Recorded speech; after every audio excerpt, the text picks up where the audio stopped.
نحمده ونصلي على رسوله الكريم اما بعد فاعوذ بالله من الشیطان الرجیم بسم اللہ الرحمن الرحیم قال رسول اللہ صلی اللہ علیہ وسلم انما الاعمال بالنیات صدق اللہ العظیم وصدق رسول النبی الامین المکین الکریم ونحن على ذلك لمن الشاہدین والشاکرین والحمد للہ رب العالمین۔ معزز سامعین و سامعات، السلام علیکم ورحمۃ اللہ وبرکاتہ۔ میں نے ابھی جس حدیث پاک کی تلاوت کا شرف حاصل کیا ہے، اس میں آقا دو عالم صلی اللہ تعالی علیہ وسلم فرماتے ہیں کہ بے شک اعمال کا دار و مدار نیتوں پر ہے، یعنی اگر بندے نے نیت اچھی کی ہو اور اگرچہ اس کام کو کرنے کی طاقت نہیں رکھتا یا کسی وجہ سے وہ کام نہ کر سکا لیکن اس کی نیت تھی، تو پھر اللہ رب العزت اس کی اچھی نیت کے صدقے میں اسے اس کام کے کرنے کا ثواب عطا فرمائے گا۔ اور اسی طرح سے اگر کسی بندے کی نیت خراب ہے، کوئی غلط کام کرنے کی نیت ہے، کوئی حرام کام کرنے کی نیت ہے، اور ایسی نیت کہ اگر وہ اس چیز پر قادر ہو تو وہ اس پر عمل بھی کرے گا، وہ اس کام کو کر گزرے گا، تو پھر اس صورت میں اگرچہ اس نے وہ برا کام نہیں کیا لیکن چونکہ اس نے پکا ارادہ کر رکھا تھا تو اس وجہ سے اسے اس کا گناہ بھی ملے گا۔ اسی طرح سے حدیث پاک میں آتا ہے کہ قیامت کے دن سب سے پہلے جو شخص جہنم میں جائے گا وہ عالم ہوگا۔ اللہ رب العزت اس عالم کو بلائے گا، وہ عالم کہے گا کہ یا اللہ، میں نے تیرے دین کی تعلیم حاصل کی اور اس سے لوگوں کو فائدہ پہنچایا۔ اللہ رب العزت فرمائے گا کہ تو نے دین کی تعلیم اس لیے حاصل نہیں کی کہ تو لوگوں کو فائدہ پہنچائے، بلکہ تو نے دین کی تعلیم اس لیے حاصل کی کہ لوگ تجھے عالم کہیں، لہٰذا تجھے دنیا میں عالم کہہ لیا گیا، اب تجھے آخرت میں اس کا کوئی حصہ نہیں ملنے والا، اور پھر اسے منہ کے بل گھسیٹتے ہوئے جہنم میں ڈال دیا جائے گا۔ اسی طرح سے شہید کو بلایا جائے گا، وہ شہید کہے گا کہ اللہ، میں تیرے راہ میں قربان ہو گیا، میں نے تیرے لیے جنگیں لڑی، اس میں میں نے بہت ساری فتح حاصل کی، مولا میں نے تیرے راہ میں اپنی جان تک کی پرواہ نہ کی۔ اللہ رب العزت اس سے فرمائے گا کہ تو نے اس لیے جنگیں نہیں لڑی کہ تو میری دین کی تحفظ کرنا چاہتا تھا، کہ تو میرے دین کا نام بلند کرنا چاہتا تھا، بلکہ تو نے اس لیے جنگیں لڑی تاکہ لوگ تجھے بہادر کہیں، تجھے شہید کہیں، اور دنیا میں تجھے کہہ لیا گیا، لہٰذا تجھے قیامت میں اس کا کوئی حصہ نہیں ملنے والا، اور پھر اسے بھی منہ کے بل گھسیٹتے ہوئے جہنم میں ڈال دیا جائے گا۔ اور پھر قاری قرآن کو بلایا جائے گا، جب وہ آئے گا تو وہ بھی کہے گا کہ اے اللہ، میں نے تیرے قرآن کی تعلیم حاصل کی، میں نے لوگوں کو قرآن سکھایا۔ اللہ رب العزت اس سے بھی فرمائے گا کہ تو نے قرآن اس لیے نہیں سیکھا کہ تو میرے بندوں کو اس سے فائدہ پہنچائے، بلکہ تو نے قرآن اس لیے سیکھا، قرآن کی قرأت اس لیے کی کہ تجھے قاری کہا جائے، اور تجھے قاری کہہ لیا گیا، لہٰذا اب تیرے لیے یہاں کوئی حصہ نہیں، اور پھر اسے بھی منہ کے بل گھسیٹتے ہوئے جہنم میں ڈال دیا جائے گا۔ اس حدیث پاک سے ہمیں یہ سبق ملتا ہے کہ ہم جو بھی کام کریں اللہ رب العزت کی رضا جوئی کے لیے کریں۔ اور ایک عام سی بات آج ہمارے معاشرے میں پھیل گئی ہے کہ لوگ قربانی کرتے ہیں، بڑے ہی ذوق و شوق کے ساتھ کرتے ہیں، لیکن اس میں ان کی نیت یہ ہوتی ہے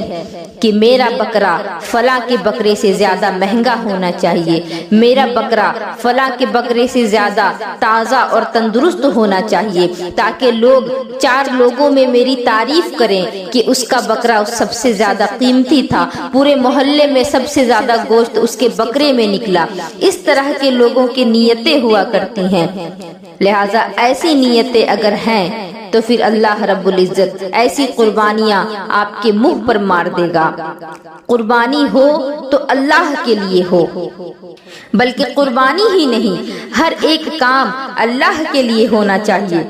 کل تک تو شادیوں میں دکھاوا تھا، کل تک تو ظاہری اعمال پر دکھاوا تھا، اور اب لوگوں کے یہاں عبادت میں بھی دکھاوا پیدا ہو گیا ہے، اور خاص طور پر قربانی کے موقع پر یہ چیزیں زیادہ دیکھنے کو آتی ہیں کہ لوگ دکھاوا زیادہ کرتے ہیں، اور لوگ اس پر گفتگو کرتے ہیں کہ فلاں کا جانور اتنی قیمت کا ہے اور فلاں کا جانور اتنی قیمت کا۔ آپ جانور کتنے کا لاتے ہیں یہ اللہ کے نزدیک اہم نہیں، آپ جانور کیوں لا رہے ہیں یہ اللہ کے نزدیک اہم ہے، اس لیے کہ حدیث پاک میں آتا ہے قیامت کے دن جب انسان کے اعمال کا دفتر فرشتے لے کر اللہ کے پاس پہنچیں گے تو ان کی نیکیاں بہت ساری ہوں گی، اور فرشتے کہیں گے اللہ یہ کتنی نیکیاں لے کر آیا ہے؟ اللہ رب العزت فرمائے گا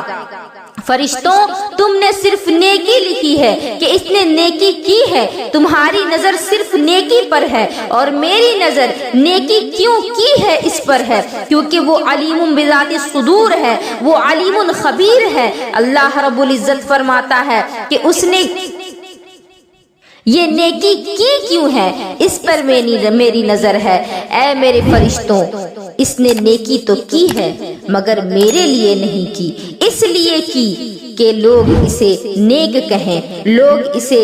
بہت بڑا پارسا کہیں، اس لیے اسے گھسیٹتے ہوئے جہنم کے اندر لے جاؤ۔ انسان کتنا خرچ کر رہا ہے یہ اہمیت کی بات نہیں، وہ کیوں خرچ کر رہا ہے اہمیت کی بات اس میں ہے۔ للہ رب العالمین کہ جو کچھ بھی آپ خرچ کریں وہ اللہ کے لیے ہونا چاہیے۔ ایک مقام پر قرآن کہتا ہے اللہ کی بارگاہ میں تمہارا خون اور گوشت نہیں پہنچتا قربانی کا، یہ سورہ حج میں اللہ رب العزت کا ارشاد ہے کہ تمہارا گوشت اور خون اللہ تک نہیں پہنچتا، اللہ تک تو تمہارے دلوں کی نیتیں پہنچتی ہیں، تمہارے دلوں کا تقوی پہنچتا ہے۔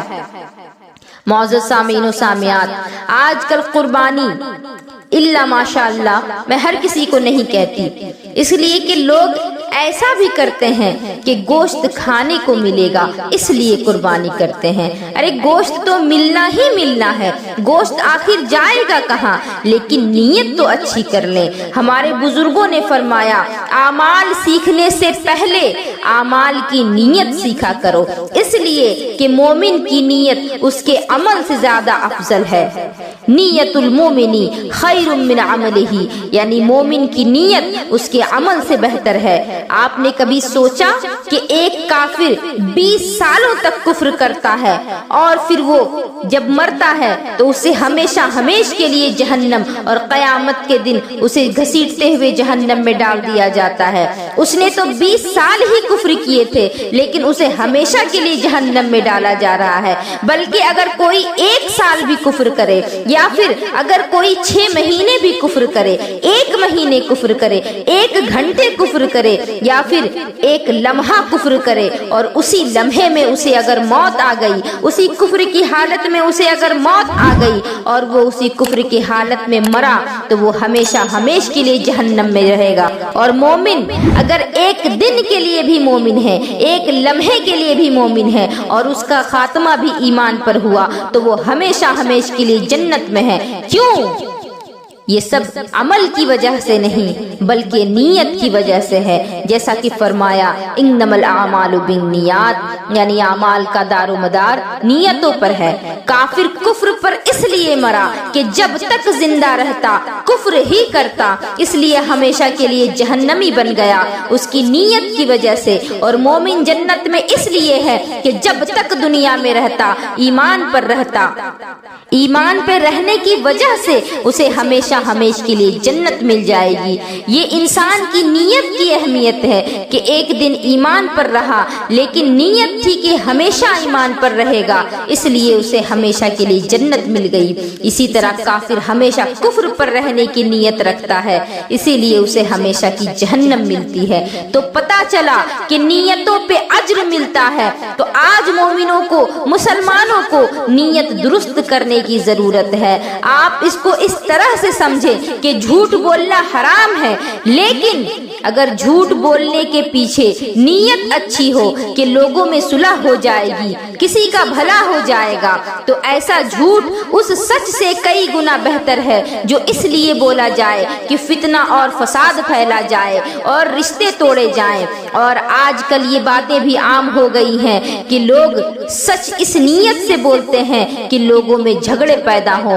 فتنہ اور فساد برپا ہو۔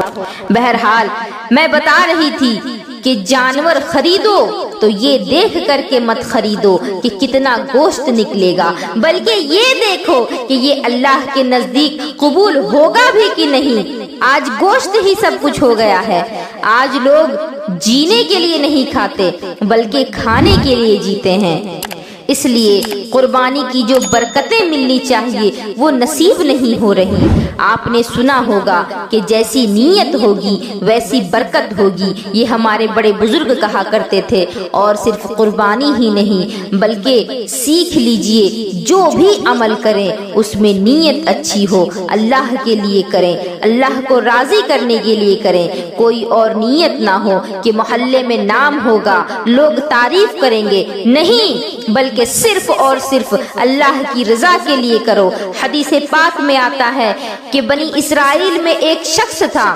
وہ رستے سے جا رہا تھا، اس نے دیکھا کہ رستے کے بیچ میں ایک ٹیلا ہے۔ جب اس نے ایسا دیکھا تو شاید اس وقت کے جو لوگ تھے، اس وقت وہ لوگ مشکل میں زندگی گزار رہے تھے۔ اس شخص نے جب وہ ٹیلا دیکھا تو اس نے اپنے دل میں خیال کیا، کاش کہ اگر میرے پاس اس ٹیلے جتنا سونا ہوتا تو میں محتاجوں میں تقسیم کر دیتا۔ اس نے بس یہ بات دل میں سوچی تھی، اللہ نے اس وقت کے نبی پر وحی فرمائی کہ اس سے کہہ دو کہ یہ ٹیلا بھر سونا خیرات کرنے کا ثواب پا چکا ہے۔ کیوں؟ اس لیے کہ اس نے نیت کی تھی۔ اگر بندہ سوچے کہ اگر میرے جیب میں پیسے ہوتے تو میں شراب پیتا، تو شراب پیے بغیر اس کو شراب پینے کا گناہ لکھ دیا جائے گا۔ کیوں؟ کیونکہ اس نے مکمل ارادہ بنا رکھا ہے کہ اس کام کو میں کروں گا ہی جیسے ہی میرے پاس پیسے آ جائیں گے، اور وہ ایسا کرتا بھی ہے کہ جیسے ہی پیسے آ جاتے وہ شراب میں اڑا دیتا، وہ شراب کے اڈوں میں چلا جاتا۔ اس وجہ سے اس کو شراب نہ پینے کے باوجود بھی شراب کا گناہ لکھ دیا جائے گا۔ اب میں آپ کو یہ بتا دوں کہ قربانی کن کن پر واجب ہوتی ہے۔ کیا صرف جو گھر کے گارجین ہیں انہی پر قربانی واجب ہے، یا پھر گھر کے باقی لوگوں پر بھی واجب ہے، یا کیا پھر نوجوانوں پر ہی واجب ہے، یا بچے اور بوڑھوں پر بھی واجب ہے؟ قربانی واجب اس وقت ہوگی جب قربانی کے 3 دنوں میں یعنی 10ویں، 11ویں اور 12ویں ذی الحجہ میں قربانی کے تمام شرائط پائے جائیں، یعنی قربانی کے واجب ہونے کی تمام شرائط اگر پائی جائیں تو قربانی کے 3 دنوں میں آپ پر قربانی واجب ہوگی۔ اور اگر کوئی ایسا شخص ہے جس پر قربانی واجب نہیں، شرائط نہیں پائے جا رہے، جس کو شرعی فقیر کہا جاتا ہے، لیکن اب اگر وہ قربانی کی نیت سے جانور خرید لے آتا ہے تو پھر اسے اس کی قربانی کرنا واجب ہے، کیونکہ یہ اس نے خود اپنے پر واجب کیا ہے نیت کر کے، اللہ نے اس پر واجب نہیں کیا تھا۔ اب اگر اس کا جانور گم بھی ہو جائے تو بھی اسے قربانی کرنی ہوگی۔ اور قربانی کی شرائط یہ ہیں: پہلا، مسلمان ہونا، دوسرا، عاقل ہونا، عقل مند ہونا، پاگل نہ ہونا، تیسرا، بالغ ہونا، اور چوتھا، مقیم ہونا، مسافر نہ ہونا۔ مسافر پر قربانی واجب نہیں ہوتی، لیکن مسافر وہ ہوتا ہے جو اپنے شہر کے حدود سے باہر نکلے اور ارادہ یہ ہو کہ کم سے کم 92 کلومیٹر دور جاؤں گا، تو جب تک وہ اس جگہ پہنچ نہ جائے وہ مسافر ہے، اور جب پہنچ گیا تو دیکھا یہ جائے گا کہ اس شہر میں وہ کتنے دن رہنے کا ارادہ رکھتا ہے۔ اگر اس کا ارادہ 15 دن سے کم رہنے کا ہے تب تو وہ مسافر ہے، اور اگر 15 دن یا اس سے زیادہ رہنے کا ارادہ ہے تو پھر وہ مقیم ہے۔ اب اس پر قربانی واجب ہوگی، مگر شرط یہ ہے کہ باقی جو شرائط ہیں وہ بھی پائے جائیں اور وہ صاحب نصاب بھی ہو۔ اسی طرح اگر وہ الگ الگ شہروں میں رہا، کہیں 5 دن، کہیں 6 دن، کہیں 10 دن، اور اگر جمع کیے جائیں تو 15 دن سے زائد ہو جائیں، لیکن اگر الگ الگ کر دیں تو 15 دن سے کم ہو تو پھر اس پر قربانی واجب نہیں ہوگی، کیونکہ وہ کسی ایک شہر میں 15 دن تک نہیں رہا۔ اور آخری شرط جو ہے وہ مالک نصاب ہونا ہے۔ قربانی کے مالک نصاب ہونے کے لیے ضروری ہے کہ آپ کے پاس 52.5 تولہ چاندی کے برابر کسی بھی شکل میں اگر رقم ہو یا اتنی قیمت کا سامان موجود ہے اور وہ ضروریات زندگی سے زائد ہے تو آپ پر قربانی واجب ہو جائے گی۔ مثال کے طور پر اگر آپ کے پاس 1 تولہ سونا ہے اور زکوٰۃ تو اس پر نہیں بنے گی، لیکن قربانی واجب ہو جائے گی، اس لیے کہ 1 تولہ سونا 52.5 تولہ چاندی سے زیادہ کی قیمت رکھتا ہے۔ یا پھر آپ یہ فرض کر لیں کہ آپ کے پاس 42,500 روپے یا اس سے زیادہ روپے ہیں، ایسے ہی پڑے ہوئے ہیں جو سال بھر سے آپ کے استعمال میں نہیں آئے، جو ایکسٹرا ہیں، تو پھر آپ پر قربانی واجب ہے۔ ایسے ہی آپ کے کچھ کپڑے ہیں جو سردی اور گرمی کے لیے ہیں اور کچھ ایکسٹرا کپڑے پڑے ہیں تو ان کی قیمت کا بھی اعتبار کیا جائے گا، اور جو روپے پیسے ہیں ان میں سال گزرنے کی قید زکوٰۃ کے مسئلے میں لگائی جائے گی۔ اس مسئلے میں اگر قربانی کے جو 3 دن ہیں ان 3 دنوں میں اتنی رقم آپ کے پاس ہے تو پھر آپ پر قربانی واجب ہو جائے گی۔ اور اگر کسی کے گھر میں 10 کمرے ہیں، 4 کمرے استعمال کے ہیں اور 6 کمرے استعمال نہیں کیے جاتے تو ان کا بھی حساب ہوگا۔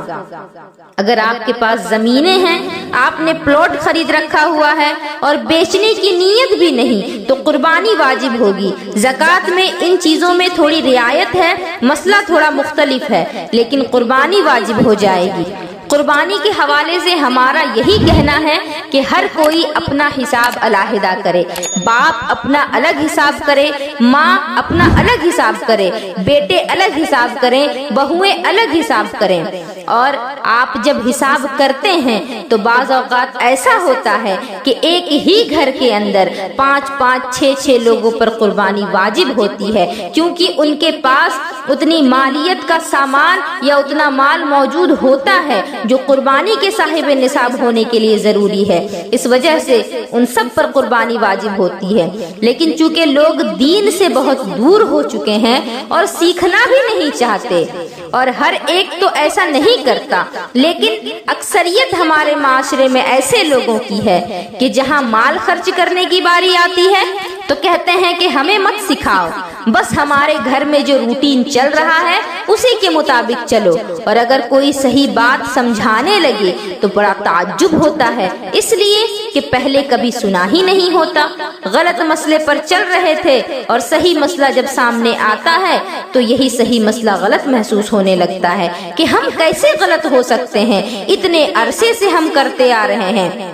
میں یہاں ایک بات کہہ دوں، اگر اتنے عرصے سے آپ کرتے آ رہے ہیں تو آپ کا لمبے وقت تک کسی عمل کو کرنا شریعت اس کی اجازت دے دیتا ہے کہ آپ ایسا کریں؟ کیا کسی لمبے وقت تک آپ کا کوئی غلط کام کرنا شرعی طور پر وہ جائز ہو جاتا ہے، یا اللہ تعالیٰ کی طرف سے کوئی ایسا قانون نازل ہوا ہو کہ جو کسی غلط کام کو بھی لمبے وقت تک کرتا رہے وہ کام درست ہو جاتا ہے اور اس کے مقابل میں جو صحیح مسئلہ ہے وہ رد کرنے کے قابل ہو جاتا ہے؟ ایسا تو نہیں ہے نا، تو پھر کیوں خواہ ہٹ دھرمی پہ قائم رہ کر کے واجب کو ترک کر کے اپنی آخرت کو خراب کریں؟ ویسے تو یہ شرائط بقرعید کے 3 دن میں پائے جانے ضروری ہیں، لیکن بہتر یہ ہے کہ ذی الحجہ کی پہلی تاریخ سے ہی بلکہ چاند دکھائی دینے سے پہلے ہی یہ شرائط دیکھ لیں اور قربانی کے جانور کا انتظام کر لیں، کیونکہ اگر آپ عین موقع پر قربانی کے دنوں میں جائیں گے ڈھونڈنے کے لیے تو پھر ان دنوں میں جانور آپ کو ملنا مشکل ہو جائے گا۔ میری آخر میں آپ سبھی سے یہ درخواست ہے کہ اس ویڈیو کو ثواب کی نیت سے جتنا زیادہ ہو سکے آپ اس کو لوگوں تک پہنچائیں تاکہ آپ کو بھی ثواب ملے اور آپ کے ذریعے سے جن تک یہ باتیں پہنچی وہ بھی اس پر عمل کریں اور وہ بھی ثواب جاریہ کے حقدار بنے۔ اور آپ سبھی سے میری ایک اور گزارش ہے